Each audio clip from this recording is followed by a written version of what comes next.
right, students, this is the introduction to Module 2.1, and I'll start off with visual communication in the news. There's been very little activity this week. As you may recall, last week a lot of it was about controversial facial recognition technology. The one thing that I saw in the news this week that was pretty relevant had to do with a young man in Germany who has decided to take to YouTube and give his analysis of the current German government. And apparently his analysis was so well received that it now has millions of views and is creating a serious problem for the current government in Germany because they're going into elections, and a lot of people have viewed this and they might take this this young man with blue hair's idea of how weak the government is performing to heart. So one of the reasons this is relevant, because later on we'll be talking about the public sphere and we'll be talking about whose message gets to be seen.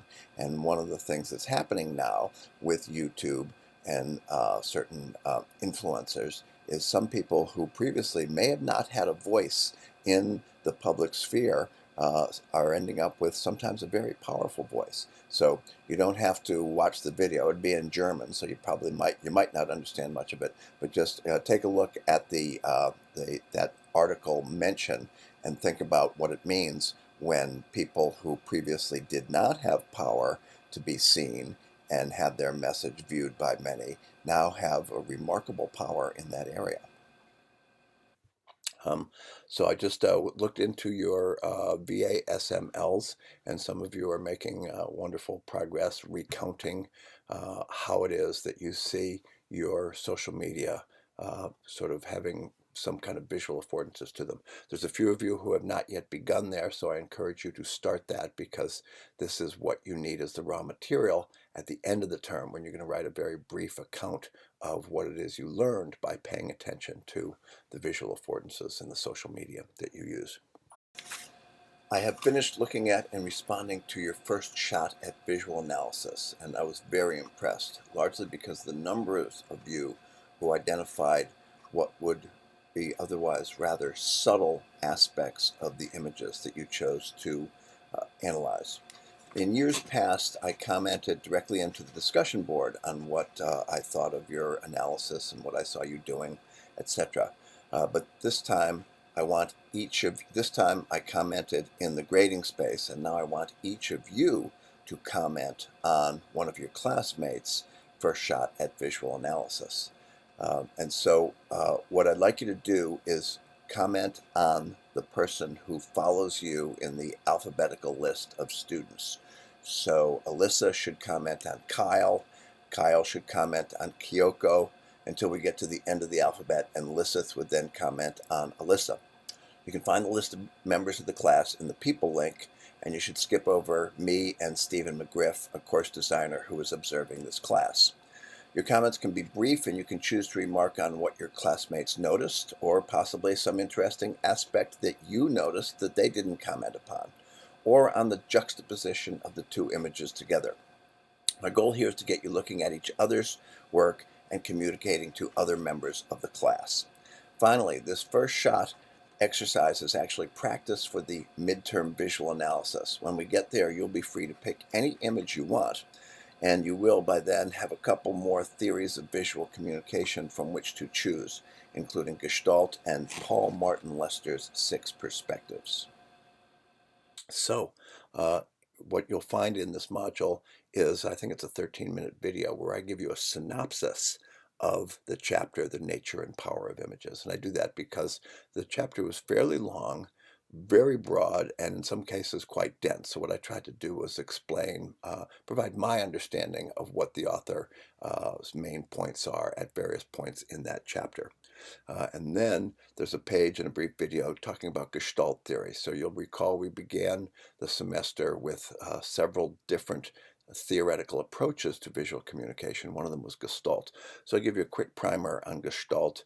So I've got both a little video and then a couple of links to some of the sort of heavy hitters in Gestalt theory. And then one of the readings for this week. It will actually be more of a viewing than a reading, because what it is, it's a 35 slide PowerPoint or PDF about a book called Picture This, How Pictures Work by Molly Bang. And in effect, that is a primer on Gestalt theory in practice. And I think you'll find that interesting and fairly enjoyable. So that's Gestalt theory a la Rudolf Arnheim and Molly Bang.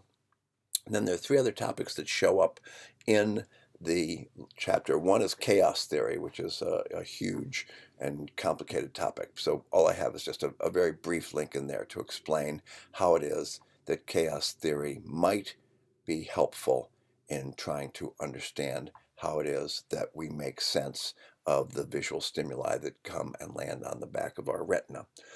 And then also there's a section on autism, because the author says some interesting things about autism and how people on the autism spectrum might process images differently. And there's this notion of dual exceptionality, someone who maybe is somewhat deficient in one kind of information processing, such as reading or writing, and they might be quite gifted and talented in another kind, including images or manipulation of numbers.